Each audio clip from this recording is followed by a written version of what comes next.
Quando nós falamos em método de ensino, é isso que eu quero detalhar com vocês hoje, método de ensino, e para isso eu disponibilizei para vocês antecipadamente um conteúdo específico de um manual, cujo título é Técnicas de Ensino, Métodos e Práticas. Tudo o conteúdo ali está relacionado à docência, à andragogia, à mediação pedagógica e também às técnicas de ensino. E quando nós falamos em método de ensino, o instrutor ele precisa decidir antecipadamente qual é o caminho que ele vai percorrer durante o processo de transmitir conhecimentos aos seus alunos. É necessário antes entender qual tipo de aluno você tem e qual é a identidade dessa turma. São alunos jovens? São alunos mais velhos? São alunos mistos? Mais experientes? Menos experientes? Aí tanto conta a experiência de vivência quanto a experiência profissional. Não estamos falando de conhecimento adquirido. Não estou falando da capacitação técnica. Estou falando da proficiência. Estou falando da maturidade. Algumas vezes o mais velho é imaturo, outras vezes o mais novo é que tem a maior experiência profissional. Não devemos tratar uma turma nivelando por achismo. Nós devemos conhecer a primeira turma. E para conhecer uma turma, você precisa conhecer cada um dos seus alunos. O que é que eu recomendo? No prazo que você dá ao seu cliente para fazer matrícula, peça ao cliente um currículo profissional. Estude o currículo profissional do seu aluno. Avalie o currículo profissional do seu aluno. Examine criteriosamente, o currículo profissional do seu aluno, para que você conheça muito bem esse aluno. E você vai se surpreender com o que você fica sabendo antecipadamente. Isso vai ajudar você, instrutor, experiente ou não, a pensar como vai ser o seu processo formativo. O desenvolvimento da turma enquanto turma, e não o desenvolvimento de um indivíduo ou outro indivíduo dentro da turma. Nesse momento, nós começamos a pensar na qualidade. E essa qualidade tem muito a ver com a expectativa do aluno. O que ele espera desse curso? Precisamos atender essa expectativa e ficar além dessa expectativa. Portanto, o instrutor ele não deve ser somente bom, ele deve ser surpreendente. Deixar o seu aluno com aquele gostinho de quero mais, de ansioso para estar na próxima aula, de ansioso para fazer o próximo curso. O aluno, então, ele deve ser despertado a cada momento a se sentir cada vez mais motivado a participar de uma aula. Quando você conhece cada aluno da turma, aí você pode, então, entender que você conhece a turma.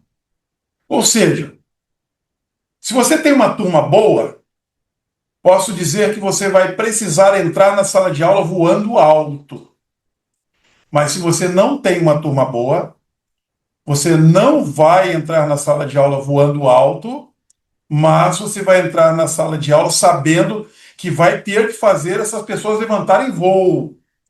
O difícil não é colocar um avião no céu. O difícil é manter ele voando. E você vai ter que manter o seu aluno no alto. Um curso de um dia, um treinamento de um dia, que começa às 7 da manhã, vai até às 18 horas, você tem que manter esse aluno em alto grau de expectativa das 7 horas da manhã até às 18 horas. Pense em um curso, então, de uma semana ou um curso de um mês. expectativa de 30 dias. Curso de 1 ano. Expectativas de curso de 40 horas são expectativas que devem ser mantidas durante 40 horas. Expectativas em cursos de 240 horas são expectativas que você tem que manter 240 horas o aluno no alto, voando. Isso depende do aluno, não depende de você. Considerando que não existe instrutor ruim, não existe instrutor bom, existe um instrutor que sabe mais e um instrutor que sabe menos, muitas vezes o instrutor que sabe menos tem a habilidade de manter o aluno mais tempo nessa expectativa. E alguns instrutores que sabem muito deixam o avião cair. Essa preocupação você tem que ter. Independente se você sabe muito ou se você sabe pouco, a expectativa do aluno tem que se manter em uma boa altitude. É um voo que deve permanecer até o final do curso. Depende muito do instrutor no uso dos métodos de ensino, e método, ele não é o jeito de ensinar, método não é o jeito de falar. Quando você pensa no método, você pensa em cada etapa que você deve conduzir o seu aluno do início ao fim do curso, ou do início ao fim da aula, ou do início do dia ao fim do dia. Nessa linha de permanência, você tem etapas. Cada momento é uma etapa. E essa linha é o caminho que você vai seguir com o seu aluno. Então, quando nós pensamos em método, a pergunta é: qual o caminho que você vai fazer com o seu aluno durante uma aula? Qual é o caminho? A cada etapa desse caminho, você tem uma meta. Como você vai chegar a cada meta depende do método que você vai usar para chegar. Não adianta copiar um outro instrutor que está indo bem. Não adianta tentar inventar da noite para o dia uma fórmula mágica. Por isso eu proponho que antes que você entre em uma sala de aula, para ensinar profissionalmente, você ministre muitos cursos gratuitos para quem não é muito exigente. E antes de você lançar um curso novo, experimente o curso, experimente o aluno, entenda como isso vai se desenvolver para você não se surpreender com imprevistos. Eu chamo isso de treino assertivo. No treino assertivo, você descobre suas forças e suas fraquezas. E claro que mesmo sendo um curso gratuito, os alunos perguntam muito. E se você consegue entusiasmar uma turma em um curso pro bono, com certeza você vai ter energia para manter um aluno que paga, bastante entusiasmado também, e com isso você vai ter um nível de aceitação muito maior. Explicar conteúdo ao aluno não é contar histórias o tempo todo. Explicar o conteúdo a um aluno não se trata de fazer dissertações cheias de argumentos profundos, impactantes ou muito cultos. Você tem que pensar nos argumentos como algo objetivo, claro e eficiente. Algo que o aluno possa entender imediatamente. Porque se o aluno ficar com a sensação de que o instrutor falou muito e não ensinou nada, e os alunos têm essa capacidade, porque todo aluno tem uma experiência de ser aluno muito maior do que a experiência que o instrutor tem de ser instrutor. Quem está começando agora aos 40 anos de idade, até aqui deve ter estudado muito. Se você começou a estudar próximo dos 7 anos de idade, você está com 40 anos de idade, você está estudando há 33 anos. Sua experiência como aluno é de 33 anos. Se o seu aluno tem 20 anos, então ele tem aproximadamente 15 anos de experiência escolar. Se ele tem 30, ele tem mais. Se ele tem 40, ele tem mais. Se ele tem 50, se ele tem 60, se ele tem 70. Por isso, você deve entrar na sala de aula sabendo que você está de frente para uma turma onde todos são profissionais em ser alunos. Eles sabem mais do que você quando se trata do assunto prestar atenção. Todos nós, em cursos e treinamentos, no decorrer da vida, nós tivemos bons instrutores, mas nós também tivemos instrutores que nos decepcionaram. Nós tivemos professores bons e professores que a gente avalia como não tão bons assim. Tivemos experiências não boas, experiências ruins. Essas experiências nos serviram de referência para saber quando o instrutor está indo bem e quando o instrutor não está indo bem, ou seja, ele está indo mal mesmo, e isso gera cancelamento de matrícula. Isso gera abandono de curso. Isso gera ausência do aluno. E, por consequência, diminui indicações. Isso é grave, acaba com a carreira de muita gente. Muitos já começaram e pararam. Poucos continuaram, mas os que permanecem na área de ensino são aqueles que estão fazendo sucesso, porque estão agradando os seus alunos. Estão me ouvindo? Estão ouvindo bem? Por gentileza, gostaria de uma participação de vocês aqui, até esse momento. Sim, estou ouvindo, Carlos. Que ótimo.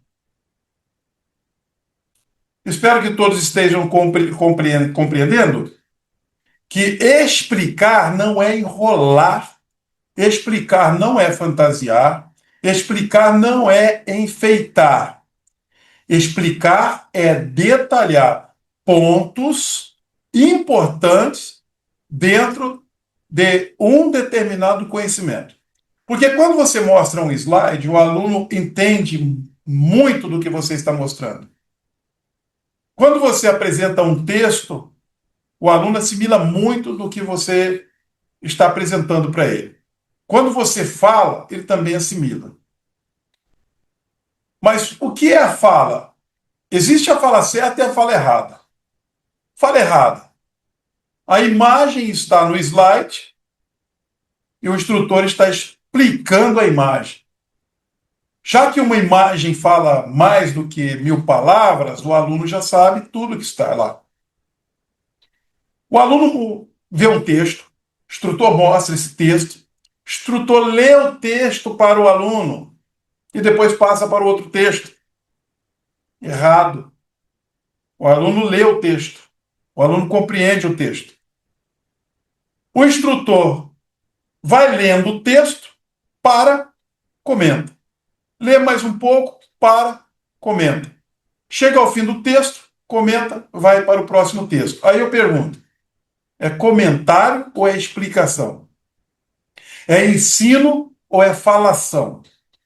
Explicar é lançar uma luz sobre um ponto escuro daquilo que você está ensinando e iluminar para o seu aluno. E essa luz deve ser muito pouca. Nós devemos ter certeza que o argumento que estamos usando já é um argumento claro, eficiente. É ruim quando o aluno tem dúvida. É um apontamento ruim, uma indicação ruim quando o aluno pergunta. Bom é quando nós perguntamos se o aluno tem dúvidas e o aluno diz que não tem dúvidas. Bom é quando nós perguntamos se o aluno entendeu e o aluno diz que entendeu, porque você pergunta se ele entendeu porque você espera que ele apresente um questionamento. Você pergunta se ele tem dúvida porque você espera que ele apresente um questionamento. Mas o instrutor que está indo bem é aquele que pergunta, sabendo que vai dar ao aluno uma oportunidade de questionar, mas sem a possibilidade do aluno questionar. Apenas uma pausa na argumentação para dar oportunidade a todos de interagir, de se sentirem presentes na aula, para que o instrutor não esteja cercado de alunos e pareça estar sozinho. E os alunos têm um instrutor à frente e parece que ele é o dono da sala, ele é o dono do mundo, é só ele que fala, é só ele que pensa, ele tem a verdade absoluta, só ele tem razão. Então, explicar é uma habilidade. Quando é que a aula parece uma religião durante a explicação? Quando uma pessoa lê um texto religioso, ela vai lendo o texto, o outro está lendo juntos, ambos se inspiram, ambos pensam, ambos criam argumentos filosóficos. E um pode parar determinado momento para falar sobre o que ele está pegando ali dentro do texto religioso, que está interagindo com o inconsciente dele, que está interagindo com as necessidades dele, quando nós falamos de necessidades espirituais. E tem professor que ele vai para a sala de aula, ele pega um artigo científico e ele começa a ler, aí quando chega num ponto que inspirou ele, ele fala. Chega em outro ponto que traz uma lembrança para ele de alguma coisa que ele acha interessante, ele fala. E ele vai pensando sobre aquilo, e vai criando argumentos filosóficos em sua mente, e ele quer falar sobre aquilo, transformando um artigo científico, ou um conteúdo profissional, ou um caso profissional, em uma dissertação religiosa, sem ter religião. Ou seja, como as pessoas acham que uma forma de ensinar é útil em outro ambiente, com outros conteúdos e com outros interesses, ela então erra. Normalmente, o instrutor que age assim, ele tem a sensação de que ele está dominando o conteúdo. E não é só conteúdo que ele tem que dominar. Tem que dominar assunto. Tem que dominar assunto, não é só conteúdo. Tem que dominar assunto. E esse assunto, ele tem que estar relacionado com o conteúdo e ele tem que estar expandido. Ou seja, a apostila que se entrega ao aluno, ela não deve ser o conteúdo todo, mas ela deve trazer uma condensação daquilo que o aluno precisa receber como muito importante dentro do processo de ensino e aprendizagem. Estão me entendendo? Quem está me ouvindo, por gentileza? Compreendido, Carlos. Muito obrigado aí pela participação. E quando o aluno entende o processo de ensino e aprendizagem, o professor está conseguindo usar uma metodologia onde o processo de ensino e aprendizagem vai acontecer naturalmente de forma eficiente. Por isso, a sensação de que você é um sucesso, mas só você tem essa sensação, não é boa. Porque você está, como instrutor atuante, empolgado e admirado por causa da sua desenvoltura, como está conduzindo. Mas o importante é pensar, está sendo conduzido da forma correta? A explicação está sendo um show de habilidades por parte do instrutor? Ou a explicação está abrindo o entendimento do aluno para se aprofundar no conhecimento? A apostila não é o curso, mas é o conteúdo. O instrutor, ele é a parte de maior domínio desse conteúdo. Ou seja, a apostila eu posso comparar com uma moeda de 50 centavos na mão do aluno. O que o instrutor está falando, que é amplia a apostila um conhecimento de R$ 100. Então, nós temos a apostila com valor de 50 centavos. O instrutor ampliando o conhecimento, valor R$ 100. Mas a apostila, ela sai do conhecimento ampliado. E algumas pessoas querem pegar a apostila e, lendo a apostila junto com o aluno, uma apostila de aluno na mão do instrutor e uma apostila na mão de cada aluno, ele quer ler e ampliar, ele quer tirar dali esse conhecimento ampliado. Como se o instrutor saísse de dentro da apostila. E, na verdade, é a apostila que sai de dentro do conhecimento ampliado. Aí eu digo para vocês, a apostila é conteúdo, conhecimento do professor é domínio de conteúdo. Mas ele precisa ter o conhecimento expandido. Porque ele precisa saber, além do que está na apostila, além do que vai ensinar no curso. Por isso, sempre é bom que o instrutor seja proficiente naquilo que ele ensina. O aluno vai fazer perguntas que estão relacionadas à apostila, mas o aluno também faz perguntas relacionadas à fala do instrutor, e ele faz perguntas a respeito de coisas que o instrutor não falou, mas que fez ele pensar, e ele vai exigir que o instrutor, então, entregue uma resposta baseada no conhecimento ampliado. Ou seja, o instrutor tem que dominar conteúdo, mas o instrutor também tem que dominar conhecimento ampliado.